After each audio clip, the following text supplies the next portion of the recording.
What would you do if you woke up one day and realized you hated your life?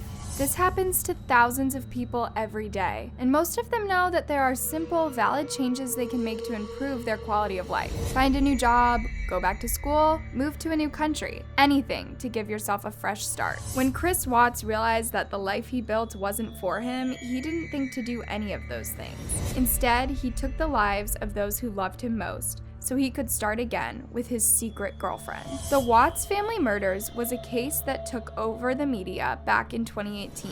We had a missing woman, her 2 daughters, and a suspicious husband who would later admit to killing them all. The weirdest part, from the looks of Shannon Watts' Facebook page, their life and their family was perfect.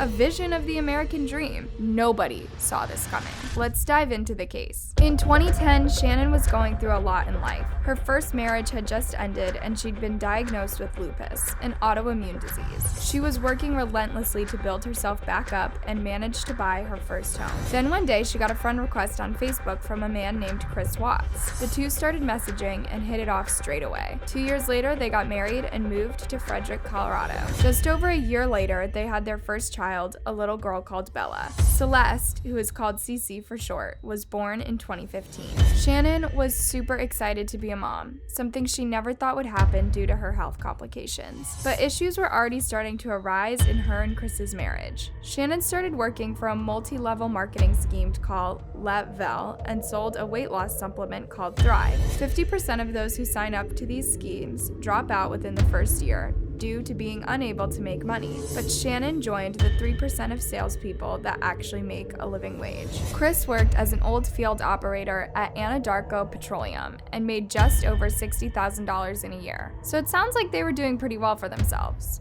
right? Well, no. Just a month before Celeste was born, they had to file for bankruptcy. On top of their $3,000 a month mortgage, the family had student loans, credit card debt, and medical bills that needed to be paid but couldn't be managed, even with both Chris and Shannon's salaries. Paying their way had become even more difficult since the girls were born, as they both suffered from major allergies that meant that they had to take expensive medication regularly. But even with all this going on, the family looked totally perfect to outsiders. Because of her job, Shannon spent a lot of time on social media, and I mean a lot. She was constantly promoting her products as well as trying to entice new sales reps, so her Facebook page was always busy. But that wasn't enough. She had to convince people that her life was perfect and that it was because of these products. Even now, you can go to her profile and see the countless photos and videos of her family. Chris playing with the kids, the whole family on vacation, personal stories about her struggles with her health and how meeting Chris changed her life for the better. It's really painful to look at, knowing how the story ends. It was the summer of 2018 when things truly started going downhill for Chris and Shannon. Only Shannon didn't know that. In June, during a live stream, she told Chris they had some exciting news. They were going to have another baby. In the video, Shannon shows off a t-shirt she's wearing that says, "Oops, we did it again," and films Chris coming home to the surprise. This video always gave me a weird vibe. Even though he says that's awesome, he looks super nervous, and his reaction is kind of underwhelming. It's like he's pretending to be excited, but you can kind of see he's screaming in his mind. A reason for this could be that at the time, he'd already started cheating on Shannon. According to Nicole Kessinger's testimony, she and Chris started seeing each other in June 2018, and she didn't know he was married. However, according to investigators, it looks as though they were definitely getting to know each other as early as September 2017, almost a year more than she claims. They found that Nicole was Googling Chris and the name Shannon Watts during this time. So, what was that about not knowing he was married? Nicole and Chris met at work and started to get to know each other in the office. According to Nicole, Chris was much more invested in their relationship than she was, but once again, her search history says otherwise. As well as looking up Chris and Shannon a bunch of times, Nicole looked at wedding dresses, asked Google if cops can trace your text messages, and if people hated Amber Frey. For anyone wondering, Amber Frey was the girlfriend of Scott Peterson, a man found guilty of murdering his pregnant wife while cheating cheating with Amber. Shannon could sense that something was off with her husband. She reached out to her friends for advice, claiming that Chris wasn't communicating with her and didn't want to be physical with her anymore. During that summer, she and her daughters flew out to her parents' home in North Carolina for a 5-week vacation.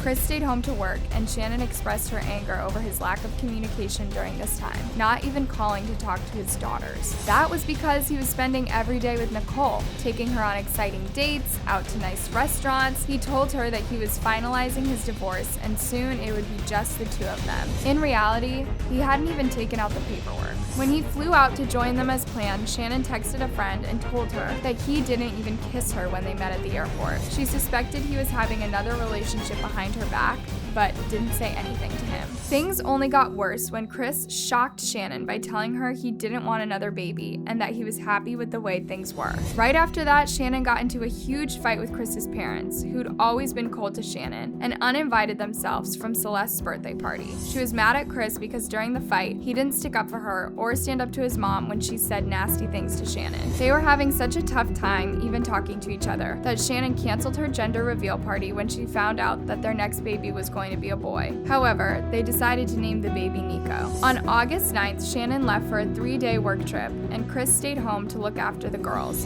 According to Shannon's phone records, while she was away, she and Chris had a really good talk over the phone, and she was starting to feel hopeful about their relationship again. What she didn't know was that as this was happening, Chris had already decided he was going to kill her. Shannon returned home on August 13th just before 2 a.m. I won't go into detail about what happened next. It's only important to say that she, Bella, and Celeste would never be seen alive again. Later that morning, Shannon's close friend Nicole Atkinson got worried that she couldn't get a hold of Shannon and called the police to perform a wellness check. She was especially worried due to Shannon being pregnant and knowing she had health problems. When police arrived, the house was totally deserted, and with no sign of Shannon or the girls, they called Chris to ask him to come home from work so they could search the house. The whole interaction between Chris and the police was recorded on the officer's body cam, and the way Chris acts is super telling. He doesn't want to talk or even look at the officers. He expresses no concern for his wife or daughters. A neighbor picked up on this and told the officer Chris was acting really strange when Chris was out of earshot. Over the next few days, an intense search for Shannon and the girls started across Colorado. From the get-go, people were suspicious of Chris. He gave a live TV interview which rubbed a lot of people the wrong way, especially how he spoke about his family in the past tense as if they were already dead and not just missing. On August 15th, investigators discovered that Chris was cheating on Shannon and brought him in for questioning. He denied cheating on Shannon or having anything to do with his family's disappearance. He willingly took a lie detector test and failed miserably. After being told he failed the test, Chris asked to speak to his dad alone. He didn't seem to realize that their conversation was being recorded when he confessed to his father that he caused Shannon's death. The story he gave was that Shannon came home, he told her he wanted a divorce, and in response, she smothered their daughters. Then, in a fit of rage, he strangled Shannon and took all 3 of them to the oil field where he worked to dispose of their remains. He wrapped Shannon in a blanket and put her in a shallow grave, then put Cece and Bella in 2 separate oil tanks. He was arrested on 3 first-degree murder charges that day, and their remains were discovered the day after. He was charged on all counts despite his story that Shannon had ended the lives of their daughters. The police did not believe that for a second. It simply didn't make sense to them that he would dispose of them like that if he had nothing to do with their deaths. He maintained his story until the trial, during which he confessed to killing all of them. He was found guilty on 5 counts of murder, 2 each for Cece and Bella because they were under the age of 12. He was also found guilty of an unlawful termination of a pregnancy for causing the death of his unborn son, Nico. Everybody was totally heartbroken, even people who didn't know Shannon or the girls. This case really struck a chord with people. This was such a picture-perfect family, it kind of showed us that this type of thing can happen to anyone. At Chris's sentencing, Shannon's family came forward to give impact statements. They couldn't believe Chris had betrayed their trust and taken them out of the house like trash. With 5 consecutive life sentences, there is no way Chris Watts will ever be able to hurt anyone like that ever again. That brings us to the end of a very sad, tragic case. What do you guys think? As always, I can't wait to see what you think down in the comment section below.